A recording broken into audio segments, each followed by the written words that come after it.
तो नया हम लोग आगे टॉपिक जानेंगे कि रासायनिक समीकरण के प्रकार कितने होते हैं। तो रासायनिक समीकरण मुख्यतः दो प्रकार के होते हैं।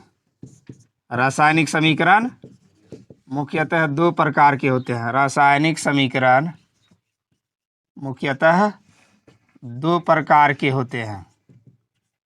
दो प्रकार के होते हैं। दो प्रकार के होते हैं। पहला होता है संतुलित रासायनिक समीकरण। संतुलित रासायनिक समीकरण। संतुलित रासायनिक समीकरण एवं असंतुलित रासायनिक समीकरण। असंतुलित रासायनिक समीकरण। रासायनिक समीकरण हम संतुलित रासायनिक समीकरण को बोलते हैं balanced chemical reaction. Chemical reaction और इसे बोला जाता है अनबैलेंस्ड केमिकल रिएक्शन। तो रासायनिक समीकरण कितने प्रकार के होते हैं? दो प्रकार के। कौन कौन? संतुलित रासायनिक समीकरण और असंतुलित रासायनिक समीकरण। अब हम लोग समझेंगे कि संतुलित रासायनिक समीकरण क्या होता है।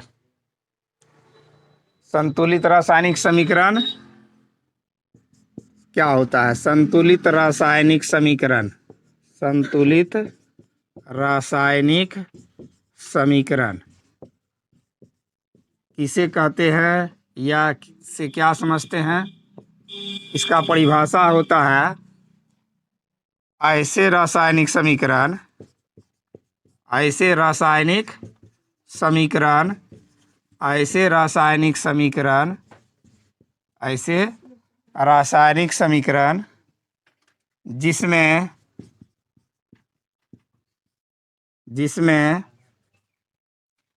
अभिकारक तथा उत्पाद। ऐसे रासायनिक समीकरण जिसमें अभिकारक तथा उत्पाद दोनों में मौजूद तत्वों। ऐसे रासायनिक समीकरण जिसमें अभिकारक तथा उत्पाद दोनों में मौजूद तत्वों के परमाणुओं की संख्या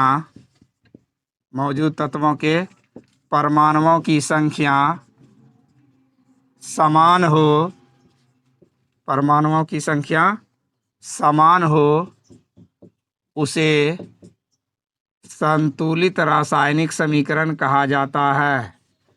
उसे संतुलित रासायनिक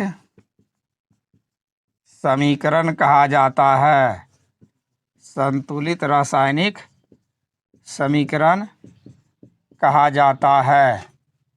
ऐसे रासायनिक समीकरण जिसमें अभिकारक तथा उत्पाद दोनों में मौजूद तत्वों के परमाणु संख्या आपस में समान हो उसे संतुलित रासायनिक समीकरण कहते हैं। जैसे उदाहरण के तौर पर देखना है, जैसे अगर हमारा समीकरण ये समीकरण रहे H2 प्लस Cl2, ध्यान दो, H2 प्लस Cl2 बराबर 2HCl। अब देखो इसमें हम क्या देखेंगे, अभिकारक और उत्पाद दोनों में तत्व और उनके परमाणु संख्या का मिलान कर लेते हैं कि आपस में बराबर है कि नहीं। अगर हमारा इधर हो गया तत्व मौजूद, हमने तत्व लिया है, उसके बाद बाईं और दाईं ओर ये ध्यान देना है, बाईं ओर और दाईं ओर। सामने ध्यान दो। अभिक्रिया में भाग कौन कौन तत्व लिया है? हाइड्रोजन और क्लोरीन, ये ना। तो हाइड्रोजन और क्लोरीन ये भी बाईं ओर है और दाईं ओर भी है। हम देख रहे हैं यहाँ कि बाईं ओर भी है तत्व हाइड्रोजन और क्लोरीन, और दाईं ओर भी है हाइड्रोजन और क्लोरीन। तो बाईं ओर में हाइड्रोजन के परमाणु संख्या, परमाणुओं की संख्या दो, दो ठो H2 लगा हुआ है, दो। दाईं ओर चलते हैं, तो दाईं ओर में यहाँ हाइड्रोजन में एक के बगल में बाईं ओर में दो है, यहाँ क्या छिपा हुआ है? एक। तो दो एका दो ना हुआ। फिर क्लोरीन में देखते हैं, क्लोरीन में भी कितना लगा हुआ? दो। अब कहेंगे यहाँ भी तो छिपा हुआ है, यहाँ एक ही ना छिपा हुआ है जहाँ कुछ नहीं है, एक। तो कितना हुआ? दो एका दो।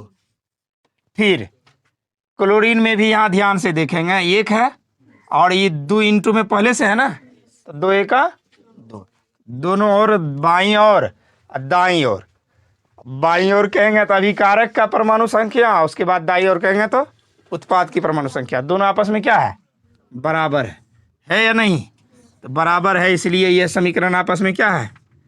ये समीकरण आपस में संतुलित रासायनिक समीकरण है। कैसा समीकरण है? संतुलित रासायनिक समीकरण। हम और भी उदाहरण देते हैं, इसे समझ में आ गया आसानी से कि जब किसी रासायनिक समीकरण में बाईं ओर यानी अभिकारक, बाईं ओर की बात जैसे कहेंगे तो क्या आएगा? अभिकारक। दाईं ओर की बात कहेंगे तो उत्पाद। तो अभिकारक में जो जो तत्व मौजूद है उसकी परमाणु संख्या, और उत्पाद में जो जो तत्व है उसकी परमाणु संख्या अगर आपस में दोनों बराबर हो गया, एक समान हो गया, तब हम उसे समझेंगे कैसी समीकरण है? संतुलित। अगर बराबर नहीं हुआ तो असंतुलित हो गया। संतुलन का मतलब ही होता है कि बैलेंस इक्वल हो ना। तो इसका मतलब है कि दोनों और आपस में बैलेंस बना रहा है, इसलिए ये कैसी समीकरण है? संतुलित। और इसका दूसरा उदाहरण लेते हैं।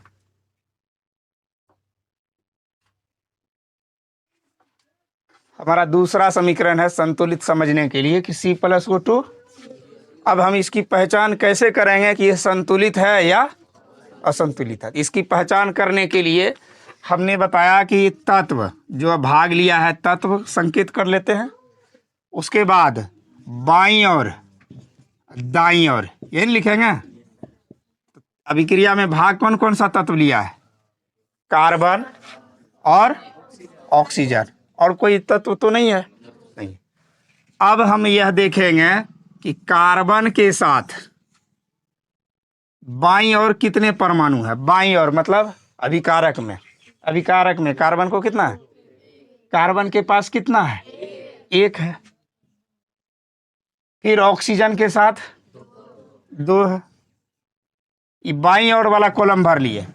बाईं ओर हम जब भी देखेंगे तो किसे देखेंगे? अभिकारक को। दाईं ओर चले जाएंगे, दाईं ओर तीर चिन्ह के उस ओर, तीर चिन्ह के उस ओर जा रहे हैं तो कार्बन के पास फिर क्या है? एक है। तो दाईं ओर कार्बन के सामने वाला में एक भरे। ऑक्सीजन, ऑक्सीजन के साथ कितना है? दो है। यहाँ अगर एक छिपा हुआ तो गुना भी करेंगे तो दो एका दो ही ना होगा। अब हम देख रहे हैं कि क्या कार्बन में बाईं ओर जितना उतना ही दाईं ओर भी है, ऑक्सीजन में जितना बाईं ओर है उतना ही दाईं ओर है, आपस में बराबर है। अब इस समीकरण को हम लोग क्या कहेंगे? संतुलित समीकरण। ये क्या है? संतुलित रासायनिक समीकरण, यानी संतुलित रासायनिक समीकरण, संतुलित रासायनिक समीकरण।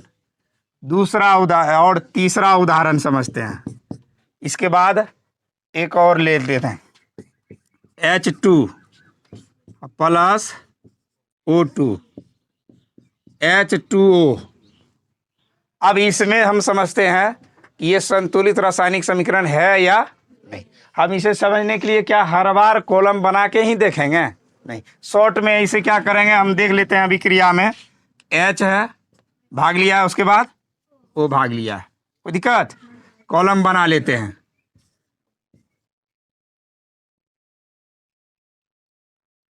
बाईं और हाइड्रोजन में कितने परमाणु? दो। ऑक्सीजन में दो। अब दाईं ओर चलते हैं। हाइड्रोजन में कितने हैं? 2। हाइड्रोजन वाला कॉलम में रखे। ऑक्सीजन में कितना?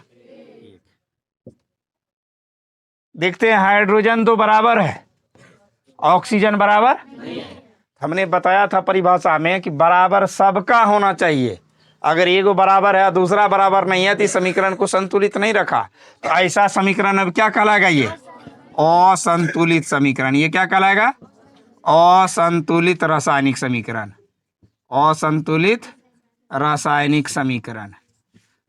संतुलित और असंतुलित रासायनिक समीकरण की पहचान सभी कर सकते हैं आसानी से, कोई दिक्कत नहीं है। सब अपना अपना अनुमान लगाओ। सबसे पहले इसमें तत्व कौन कौन शामिल हुआ? कैल्शियम है, और क्या है? ऑक्सीजन है, और क्या है? ये कैल्शियम हो गया, ये है, ये ऑक्सीजन हो गया, फिर ये क्या है? कार्बन हो गया। कार्बन भी देंगे ना। फिर ये क्या हो गया? ऑक्सीजन तो दिया हुआ पहले से। और कोई तत्व दिख रहा नया क्या? तीनों तत्व ही है। ये भी क्या है? कैल्शियम है लिखा हुआ। ये क्या है? ये क्या है? सब तत्व लिखा हुआ है। अब हम कॉलम दे दिए, दाईं और बाईं और देखेंगे और बताएंगे। कैल्शियम एक ठो है, एक ठो लिख लिए। ऑक्सीजन यहाँ एक, वो यहाँ एक ठो, और यहाँ भी 2 ठो है। तो बाईं और दोनों ने मिल गया, तो कितना हो गया? ऑक्सीजन 3 ठो हो गया। फिर कार्बन, कार्बन क्या ठो यहाँ? उस समय कार्बन यहाँ ध्यान दे, एक ही है, एक ही ना है। अब तो छूटा नहीं, दाईं ओर चलते हैं। फिर कैल्शियम एक ठो है। उसके बाद कार्बन आ गया, एक के ठो ना कार्बन। कार्बन के बगल में यहाँ 3 है, यहाँ कुछ नहीं तो एक छिपा हुआ है, तो कार्बन वाला कॉलम में 1 दे दिए। ऑक्सीजन 3, यहाँ 3 गो कर लिया, इसमें कहीं और नहीं ना है। देख लिए आपस में क्या है, ये कैसा समीकरण है? संतुलित। तो इस समीकरण को हम पहचान लिए, कैसा समीकरण है ये? संतुलित समीकरण। संतुलित रासायनिक समीकरण हम लोग सीखेंगे। इसका परिभाषा होता है ऐसी रासायनिक समीकरण, ऐसी रासायनिक समीकरण, ऐसी रासायनिक समीकरण जिसमें अभिकारक एवं उत्पाद, ऐसे रासायनिक समीकरण जिसमें अभिकारक एवं उत्पाद में मौजूद, उत्पाद में मौजूद तत्वों की परमाणु संख्या, परमाणु संख्या, परमाणु संख्या आपस में समान नहीं हो, आपस में समान नहीं हो, समान नहीं हो, उसे असंतुलित रासायनिक समीकरण कहते हैं। उसे असंतुलित रासायनिक समीकरण कहते हैं। असंतुलित रासायनिक समीकरण कहते हैं। जैसे जैसे उदाहरण के तौर पर H2 plus O2, H2O, H2 plus O2, H2O। अब इसमें हम लोग देख सकते हैं आसानी से कि हाइड्रोजन, पहला समीकरण ये हम दे दिए, हाइड्रोजन है, और ये क्या हो गया? ऑक्सीजन। इसमें हाइड्रोजन की परमाणु संख्या कितना है? 2, और ऑक्सीजन की भी 2। लेकिन दाईं ओर देखेंगे, दाईं ओर हाइड्रोजन कितना है? 2 है, ऑक्सीजन 1 है ना। तो ऐसी स्थिति में ये संतुलित है? नहीं है, बराबर नहीं हुआ, इसलिए हम इसको क्या लिखेंगे? असंतुलित रासायनिक समीकरण, असंतुलित है। दूसरा उदाहरण Mg प्लस O2, हम लिखेंगे MgO, MgO। अब यहाँ ध्यान से देख लेते हैं, मैग्नीशियम कितना है, मैग्नीशियम की संख्या, परमाणु संख्या इधर एक, मैग्नीशियम और ऑक्सीजन लेते हैं, मैग्नीशियम इस ओर एक है और ऑक्सीजन कितना है, 2 है।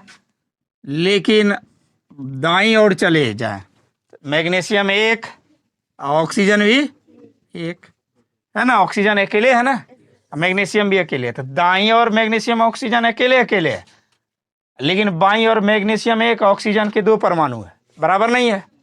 ये से रासायनिक समीकरण क्या कहलाएंगे, असंतुलित रासायनिक समीकरण है, असंतुलित रासायनिक समीकरण है। ऐसे रासायनिक समीकरण जिसमें अभिकारक और उत्पाद के परमाणुओं की संख्या आपस में बराबर नहीं होती है, उसको हम लोग कहते हैं असंतुलित। और जो रासायनिक समीकरण के अभिकारक उत्पाद की परमाणु संख्या आपस में बराबर होता है, उसे क्या कहते हैं, संतुलित रासायनिक समीकरण।